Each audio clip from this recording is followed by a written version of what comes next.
Hey everyone, and welcome along to today's Watercolour Quick Fix. So last time we looked at the right amount of water to use on your brush, but today we're going to look at what's the right amount of water to use when wetting your page to get a nice even blend. Well, first we need to talk about what kind of brush to use.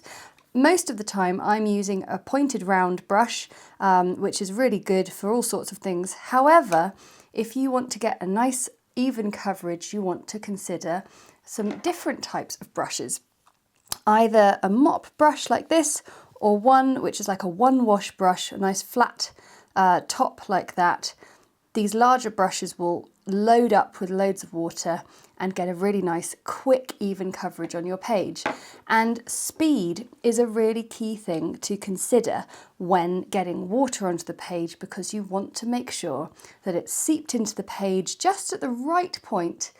It hasn't gone too dry, it's not too wet and standing up off the page. So let's get on and have a little look. So I'm getting my brush really nice and wet, and it is very important with a brush that's completely dry to get it in the water and really sort of squish it about and make sure it's got wet all the way through. And then the most important thing is to dry off and wipe off on the rim all the excess water.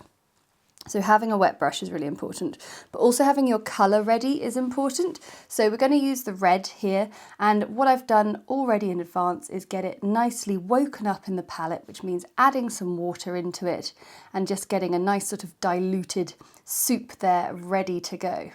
Okay, so what we're going to do is we're going to paint the page with, firstly we're going to do it with not enough water, then we're going to do it with too much, and then we're going to do it with just the right amount.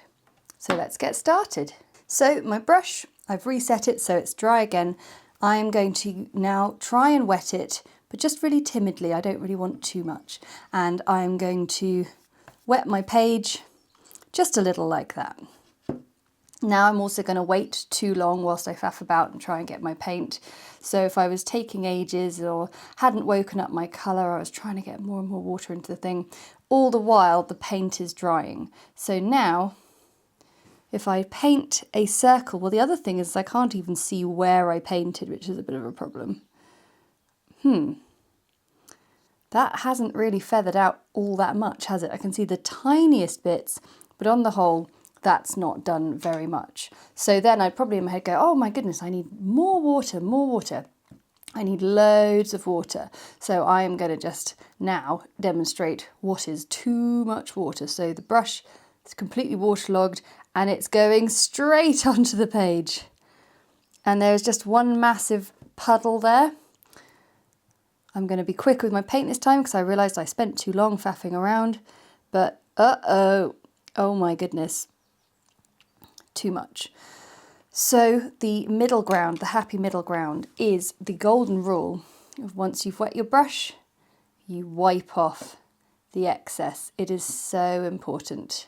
And these larger brushes have so much water like capacity to take on. So there's loads in there. And now I'm also going to make sure that I've got a really nice even coverage on that page. And then if I go fairly quickly, I'm going to get a beautiful feathered circle that's got lots of nice movement in it. Not so much that the paint didn't even touch the page there because there was so much standing water, but here we've got a beautiful feather, and I could still keep going because the water went on nice and evenly. So I'm still sort of going, still spending more time, and the paint is still feathering out. So the golden rule for wetting the page, make sure to use a large brush for a nice sweep and even coverage that quickly covers the page. Then make sure that brush is nicely soaked but wiped off on the rim of your page. Get your paint ready in advance so it's all woken up and ready to go. And then you can set to and have really happy, beautiful blends on your page. And that is your quick fix for today.